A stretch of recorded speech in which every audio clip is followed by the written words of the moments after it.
Let's just get started. Tell me how you start, what brushes, you're gonna mix some paint. Okay.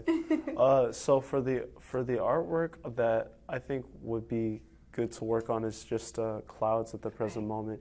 I think would be good to first get the palette essentially ready. So what I do is I always start off with basic colors. Now I do want to say it does have other paint on there, so I think if we work in the dry spots, it should be fine. But you can see how much work you've done. Yeah, I've done a lot of painting. I love that.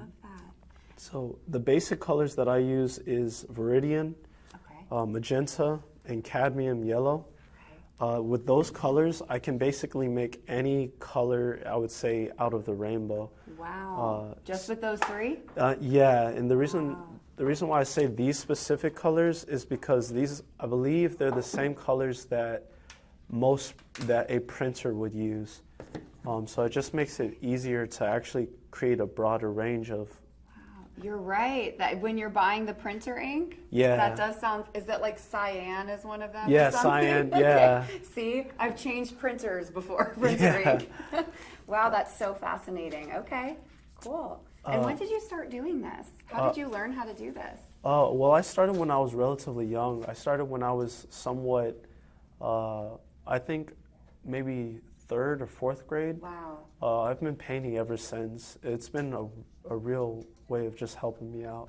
Yeah, like mental health and calming. Definitely. Wow. Especially when I play some music. It's like the closer you get to the foreground, the bigger the cloud is going to be. Okay. The closer it is to the horizon, the smaller the cloud is going to be. So I think let me just give you one of these brushes. Yeah, you're good. Let's see. I'm trying to find the right one. Or I'll give you this one. Okay. Yes, yeah, ma'am. you can switch it out. And so I generally start off with an outline, and so what I do is just draw the image itself. Okay. And it doesn't really matter which color specifically because the outline is going to be covered with paint. Okay. And so you just want to kind of mix in this color together. Okay. These brushes are so small. Yeah. I didn't expect that. Yeah, I for a lot of my works, I generally work with a lot of highly detailed ones. Okay. So I need a lot of room, and those brushes make it to where I can maneuver around things easily. Make it more detailed. Yes. Okay. Do you just always take this with you? Because you're in the Haven Youth Program, so I know you've moved around a little bit. Do you just carry this with you wherever you go? I do for a lot of, if it's not in my room, I generally would practice in the day room at the youth program, or I would go to Starbucks and just paint over there for a good amount of time. Yeah. You probably make everyone else feel calm too. Yeah. So where were you before this, before you got to Haven? Before I was at Haven, I was living with my mother and father. Okay. And so what led you to come here? Well, there was I guess if I had to put it simply, there was a little bit of a disagreement with regard to my independence as an adult. And living under my parents' roof, I saw that if I was going to stay in that kind of condition, I would need to be more dependent on my parents. And it just wasn't working out in the long run. Right. And so you just wanted something more stable for yourself? Yeah, I needed to be in a position where I could provide for myself as an adult. Wow, that's amazing. That's not something you see with a lot of 23-year-olds, that just vision of so much independence. Yeah. And so did you know about the youth program when you came here? No, when I came, I got dropped off at a motel, and I was trying to figure out a way over here.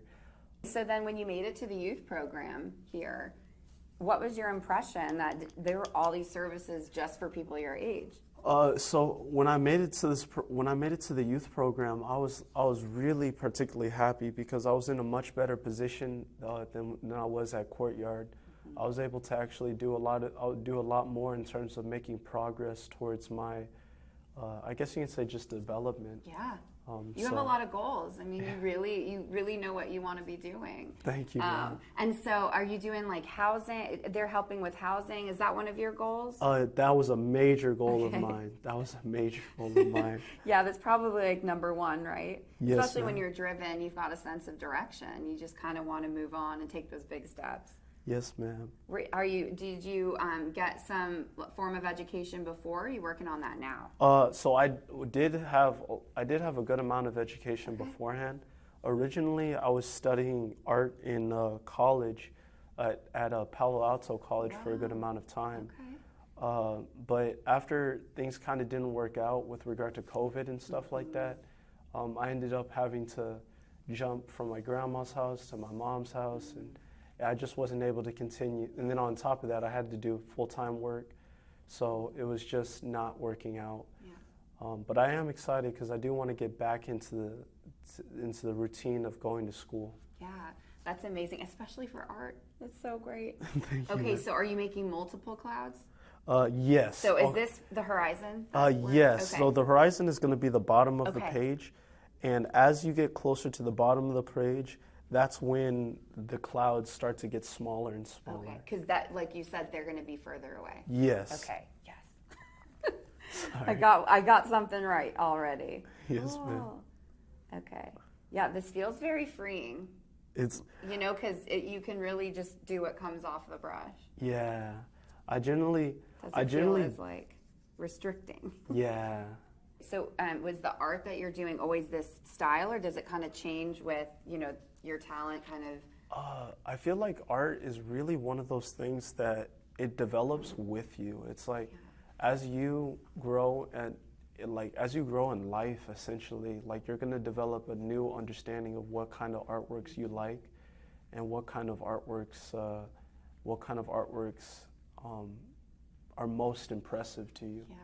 And so- What you need. Do you feel like just since you've been here, your art has changed because of the transition and some of the tough stuff that you're going through? Yes, I don't know how, but I feel like the level of art that I'm doing now is just, wow, I like it. Yeah. Yes. I like it too. This is amazing. Like I remember we were doing this just to update people. We were doing that story on the youth center, and my photographer and we just looked around, and my first question was, did somebody donate these? Is this all the same artist? It was so impressive, and they're very moving. So we had to meet you. Thank you. We had to Thank you, meet the ma'am. artist. Thank you, ma'am. For the next step, I think it would Okay. be good. So what I generally do with regards to the bigger clouds is I add more definition. Okay. So I guess the light would be coming from the top right corner. Okay. So we want to do the shadows essentially around on the bottom left corner Okay. of each cloud. Okay. So what we want to do is we want to kind of make it to where it's like wrapping around the image almost. Okay. So I would kind of start somewhere in here. Yeah. So this part we're going to make darker than the Yeah. other parts. Okay. Are there certain programs that you're feeling connected to as well? Yes, I'm really enjoying the therapy appointment that I'm having right at this point, because it gives me a person to talk to about some of the struggles that I go through in and outside of life and things like life in Haven, and it was particularly beneficial for me to be able to talk to someone. I'm also getting a lot of help with regard to the housing situation, I suppose. Yeah. So the housing situation has got me really excited because it covers a good portion of what will be my rent. Yeah. And so those are It makes it realistic for you. yeah, that actually looks amazing. Oh my God, really? Yes. Thank you. What I would do is generally the shadow is going to be, it's not going to be one shadow by itself. Okay.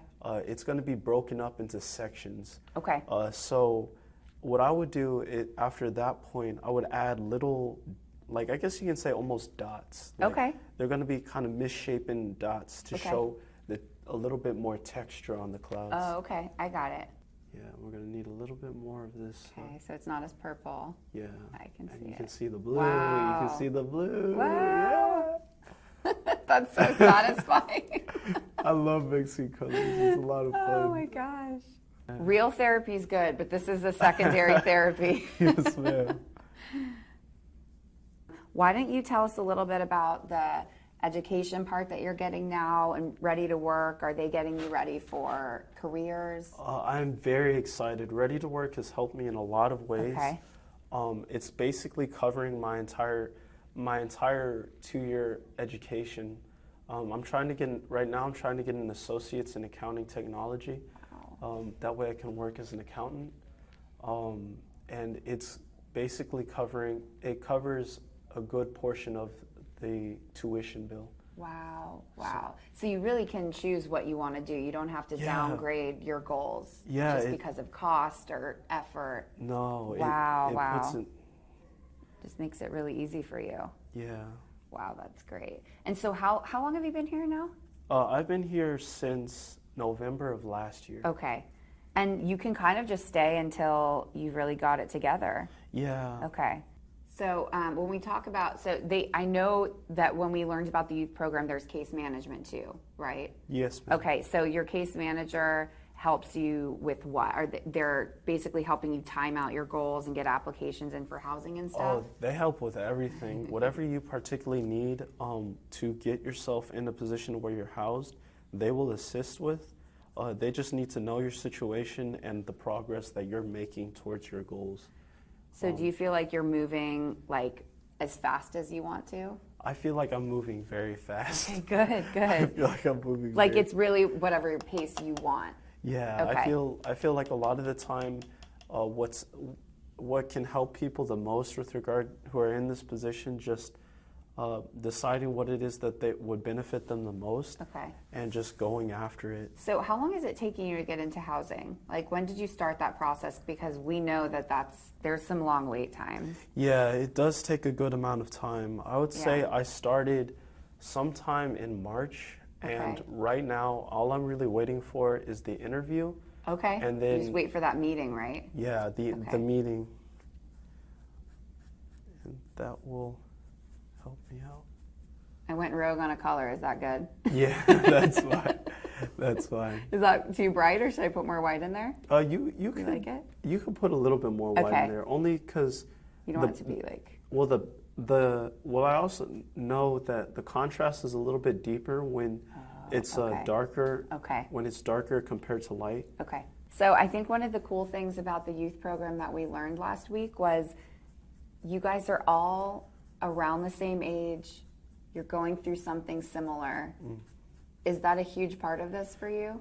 Yes, I would say I have been able to relate to a lot of the people at the youth dorm, mainly because it's not, to me, it's not really common that you find somebody who's like 22 at a homeless shelter. Yeah. And it's not, I personally think that it's, there's just been a lot of particular things that happened in their life, and not only their life, my life, which made it to where they couldn't get the same kind of benefits that a normal, I guess you could say a normal 22-year-old would have.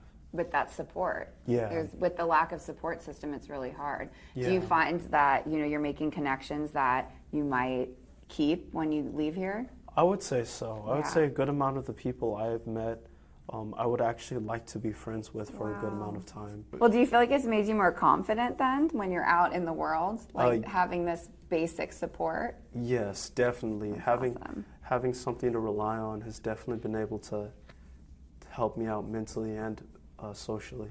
When we talk about being homeless or experiencing homelessness, what kind of emotions used to come up with that? I would say a lot of sorrow, because in the beginning when I was first here, I felt like I was in a position where I was, like the world itself was against me, and I had to just sit there. Like I had to just sit there and accept I couldn't do anything but accept what was happening. And it was really kind of a really difficult time, because I didn't know how to handle that emotionally. But yeah. Acceptance is hard. Acceptance is hard when you're going through something that's tough. seemingly on your own. Yes, Yeah. ma'am. So where did you find that? You said, it's kind of like a fate situation. Where did you find that attitude switch? What do you think happened where you went from sorrow to this is fate? That happened like instantaneously. Really? Wow. Because I kept looking, because I remember I spent a good amount of time in the Bible and things of that nature. And I read a lot. And one thing I gathered from the Bible essentially was that a bad thing does not have to be a bad thing if you do the right thing, essentially. So if you just focus on doing the right thing continuously, a bad thing could end up benefiting you. And I was like, so I just kind of was like, okay, if that's what the Bible says, and if that's what I believe God would say, then what I would need to do at this point in time is figure out a way for this to benefit me, and to figure out a way for this to make my life better, not worse. And so that's what I did. I just searched like a madman, just trying to find ways for everything to work in my favor. Right. You're putting positive energy out there. Yes, ma'am. Yeah, I mean, that's not easy. I mean, it's easier said than done, like take a negative experience and make it an opportunity. Yes.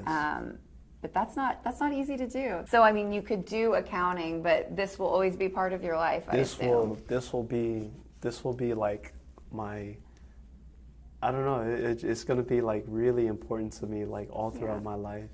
I feel like it's just, I don't want to let this go no matter what.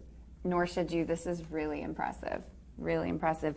Do you think you could like eventually make this part of your career too? Yes. Do you have that confidence to, I know we were talking a little bit about tutorials. This is something that you might do on the side that could turn into something? Yeah. Okay. I would definitely like to be able to actually do this as a career. So when people come in and you're able to kind of talk to them and connect with them, what advice would you give people who are maybe out there struggling and aren't sure that this is for them, or they're ashamed to come in here? One advice that I would recommend is just always be focused on the benefit you could get out of each situation. If you're going through a particular struggle, it doesn't benefit you to focus on the struggle itself. The only real benefit that you're going to get out of the struggle is just to see how this could ultimately be a gain in your life. And the more you see that, the more you work on that, the more of a reality it becomes for you. And so I would just recommend that to anybody who's going through any sort of down season in their life. I would say you have nothing to be ashamed of. I mean, at this, it's really just you getting your step in and being able to handle yourself as an adult. And that's all I would say. I would say it's just a method for you to develop yourself. And speaking of that, this was really, really stunning. Okay, so this is a self-portrait. Yes. You can tell. That means you did a good job because we knew it was you. Thank you. Thank So self-portraits are really interesting. Sometimes people kind of avoid that, kind of looking inward. What did it feel like painting yourself, especially in the situation you're in? I was surprised because it looked really like I was really happy, and I was like, wow, I'm really happy. Wow. Like, I felt like it was a good representation of where I'm at right now. Yeah. How so? What in the painting makes you feel like it's representing where you are in life?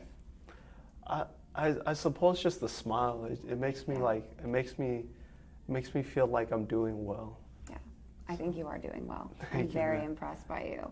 And yeah, that's in this situation, a lot of people would maybe not put a smile on their face when they're here. I think that says a lot about where you are in this journey. I mean, this would be inspiring to your peers too. You can smile even though you're going through this. It's amazing. Ma'am. Yeah, I remember this is the one we saw. We're like, is that him?